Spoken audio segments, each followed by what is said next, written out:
Hi, I'm Domain Dave from cheapwinefinder.com. Another podcast for a value-priced wine we wrote up on the cheapwinefinder.com website. We write up 3 value-priced wines a week. When we're done, we plug the microphone in, and, well, that's where we're at right now. And today we've got an interesting wine. Not that there's always something interesting about all these wines, but this one is Trader Joe's Platinum Reserve Saint-Emilion 2022. It's $14.99. Saint-Emilion is in Bordeaux. It's on the right bank, and that and Pomerol are 2 of the greatest places on the planet to get Merlot wine. Almost 80% of the vines there are Merlot. Around 15% are Cabernet Franc, and the other part is Cabernet Sauvignon. So these wines might be 100% Merlot, might be more likely is Merlot with some Cab Franc, and then maybe might be with some Cabernet Sauvignon tossed in. A fun fact, Cabernet Franc and Sauvignon Blanc somewhere back in time were crossed, and they gave off a baby, and the baby was Cabernet Sauvignon. Oh, but that's where Cabernet Sauvignon comes from, but I think it happened such a long time ago, nobody knows how that happened. Well, this is a Merlot wine, which might be a shock to a lot of value-priced wine drinkers, because Merlot wines are usually not that prevalent or exceptional in the value-priced area.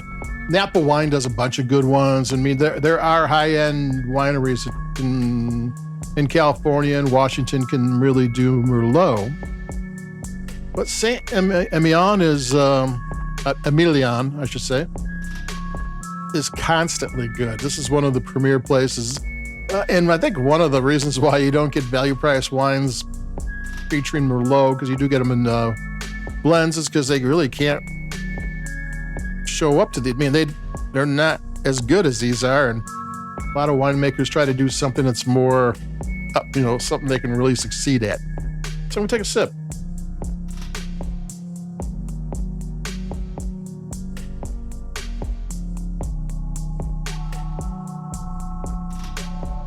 We're not in California anymore.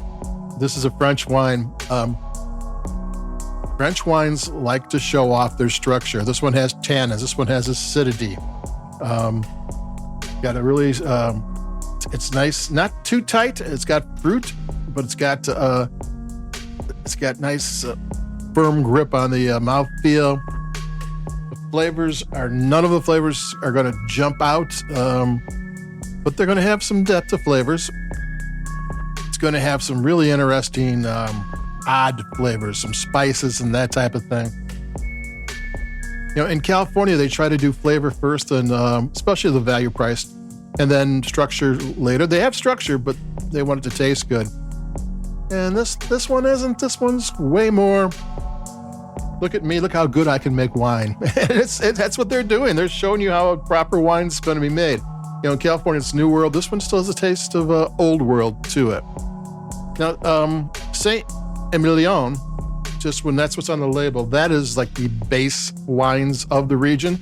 And Saint-Emilion is a medieval town, and these are vineyards that surround that town. I'm going to take a sip again.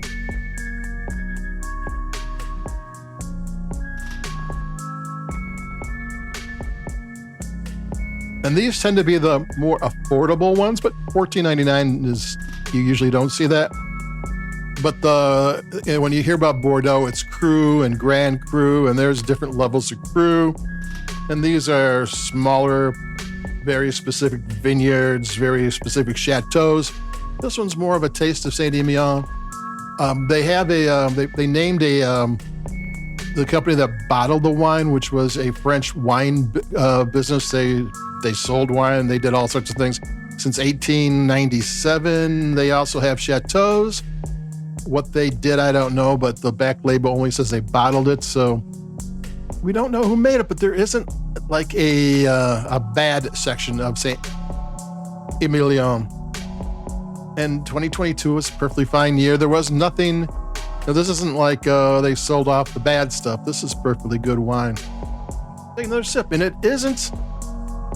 If you're kind of California'd out a little bit and you want to change your palate up, something that hits your palate a little bit different, this will do it because it's a very good wine. This is for $14.99.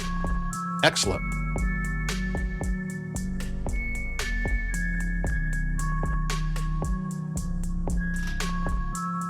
Yeah, I mean,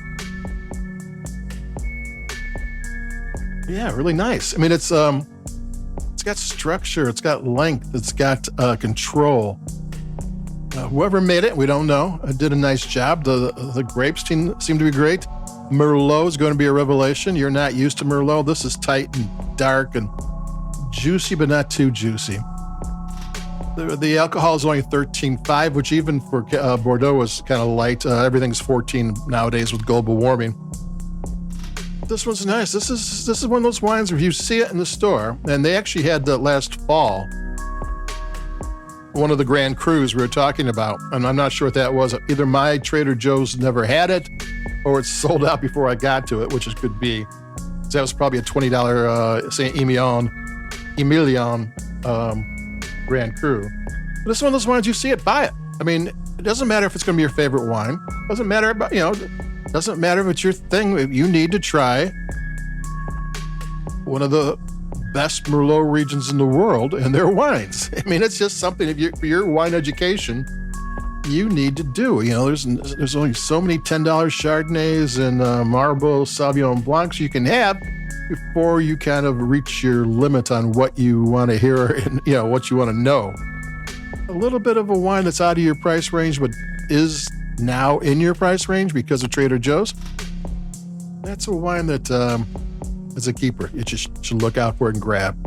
So adios, that's it for me. Domain Dave, cheapwinefinder.com. This was the Trader Joe's Platinum Reserve Saint-Emilion 2022. Buy it. Doesn't matter if you like it, learn something from it. And I'll be talking to everybody in a couple of days. So adios, keep it cheap, and bye-bye.